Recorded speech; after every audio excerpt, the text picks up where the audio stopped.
ગુજારિયા ગામમાં છેલ્લા 3-1 વર્ષથી માનવ સેવા અને માનવતાના કાર્યો કરતી સંસ્થા મારી ફરજ ફાઉન્ડેશન દ્વારા હાલની આ કોરોના વાયરસના કારણે લોકડાઉનની પરિસ્થિતિમાં વિવિધ સેવાકીય કાર્યો કરવામાં આવ્યા, જે અંતર્ગત ગરીબ અને નિરાધાર લોકોને અનાજ, કરિયાણું અને શાકભાજીની રાશનની 150 થી 200 કીટનું વિતરણ ગુજારિયા તથા આજુબાજુના વિસ્તારોમાં કરવામાં આવ્યું। આ ઉપરાંત માનનીય વડાપ્રધાન શ્રીની અપીલ કે રાષ્ટ્ર રક્ષકોની સેવાને બિરદાવવા માટે સંસ્થા દ્વારા હાલ જીવના જોખમે ફરજ બજાવી રહેલા પોલીસ તંત્ર અને આરોગ્ય સેવાના કર્મીઓને લીંબુ શરબત, ચા, નાસ્તાનું વિતરણ છેલ્લા 3 દિવસથી કરવામાં આવી રહ્યું છે। લોકહિતને ધ્યાનમાં રાખી લોકડાઉનની સમયમર્યાદામાં વધારો કરવામાં આવતા તકલીફવાળા પરિવારોને આગામી સમયમાં શક્ય તેટલી મદદ કરવાની તૈયારી સંસ્થાના મિત્રો દ્વારા કરવામાં આવી છે, જે પેટે 50 જેટલા પરિવારોને 10 દિવસની ભાવ કરવા માટેની વ્યવસ્થા સંસ્થા દ્વારા કરવામાં આવી છે।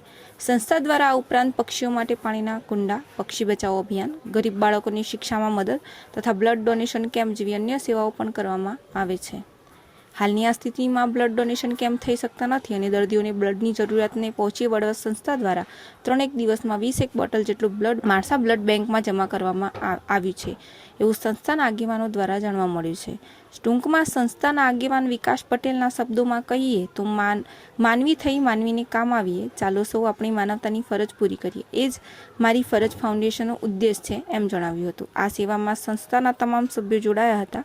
સંસ્થાના સભ્યો પોતાનો જન્મદિવસ માનવતાની કાર્યો કરીને ઉજવે છે, એ આ સંસ્થાના સભ્યોની વિશેષતા છે। રિપોર્ટર નયન એમ પટેલ, HBN ન્યૂઝ, મહેસાણા।